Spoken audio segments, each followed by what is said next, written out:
it was pointed out to me that because I also have autism and ADHD, and I was diagnosed after my sons were diagnosed, but I had a reader point out to me when I was explaining how, my character's trying to find a sense of belonging, but they're too human for here, too magic for here. So where do they belong? They need to figure it out. They need to master their abilities. They need to survive.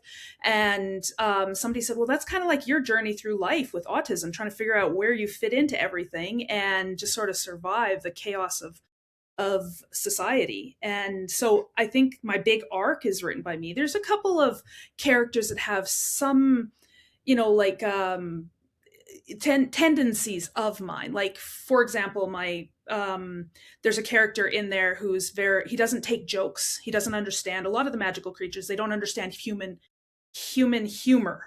Say that 10 times fast.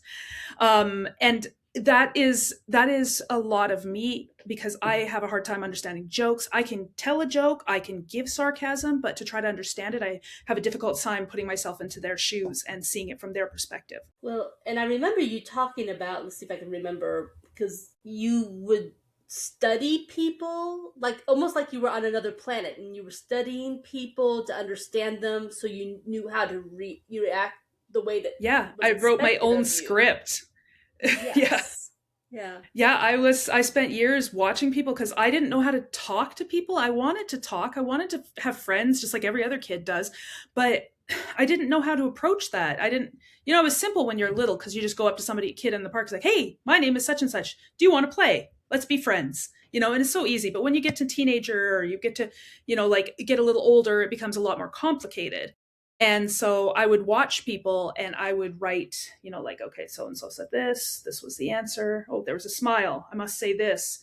This must be what I need to say when somebody says that. And so I wrote my own script, sorry. No, it's okay. Almost like a programming language. You were trying to program into yourself. Yeah. These are the predefined responses to these situations. Yes. Now, Because not many people understand with autism is that it's not that you can't learn, like social communication was a big thing for me, being able to communicate effectively and stuff. But even though I have autism, it's not that I can't learn how to do that. It's just that those things that would come naturally to other people do not come naturally to me. I have to actively learn them. And so I actively taught myself how to communicate. absolutely. So now, how much does all of that play into your characters, or do you have any one character that especially reminds you of that time period of your life? I think all of my characters have a little bit here and there, little aspects of it, of me in them. But there's not one specific character where I can say, hey, this person is me. Not even my protagonist is me. But every single one of my characters has bits and pieces of me and, my strengths and my weaknesses. Like, for example, my protagonist is petrified of heights. Well, so am I.